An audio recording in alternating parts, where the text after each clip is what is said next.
Oh, diba? Yun. Singkitin mo. Gagawa tayo ng DIY panungkit ng sampayan. So may nakita akong ekstrang tubo sa tubig sa gilid ng bahay. Sabi ng asawa ko, gawin ko na DIY panungkit ng sampayan. So ganito ginawa ko, guys. Ininit ko muna siya dyan sa kalan para lumambot yung tubo. Inantay ko lang munang uminit. Tapos ayan na, ininit ko na muna siya. Kasi mahirap naman siya. Gusto ng asawa ko, didiretso ko siyang guguhitan para ano. Pero sabi ko hindi, gawin muna natin initin muna natin para mag-flat siya. So ayan, habang iniinit ko yan. So ganito na yan siya ngayon, guys. Ayan, tingnan nyo lang kung ano magiging resulta yan. May paninda naman ganyan pero mas mainam kung may ganyan ka di para makatipid. Huwag ka na bumili. So ganyan ginawa ko, guys. Pinilat ko muna siya. Yan. Malambot pa yan. Pinilat ko. Pinutol ko yung nakausling dulo para mas flat talaga sa dulo. So yan, habang mainit pa, pinapalamig ko muna yan. So ganito lang paggawa ng DIY panungkit ng sampayan. Kung may tubo kayo dyan, pwede nyong gawin. So ayan, pinapalamig ko muna kasi mainit pa yan. Ayan na siya, guys. Ayan, habang pinapalamig ko, yan, hindi pa kasi siya mano. So inayos-ayos ko muna, pinilat ko para ano. So ganyan lang gagawin mo siya, guys.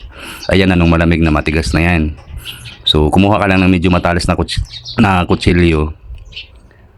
Tapos lagyan mo na siya ng ano sa gitna. Ang tawag niyan. Parang lagyan mo na siya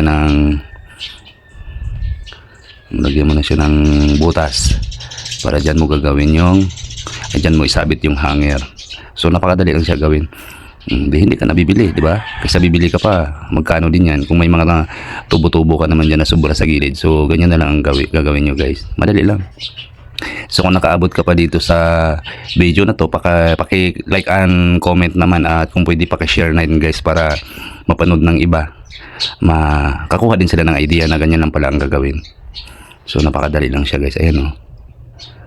So nung may butas na yan sa gitna, dyan mo na isabit yung hanger.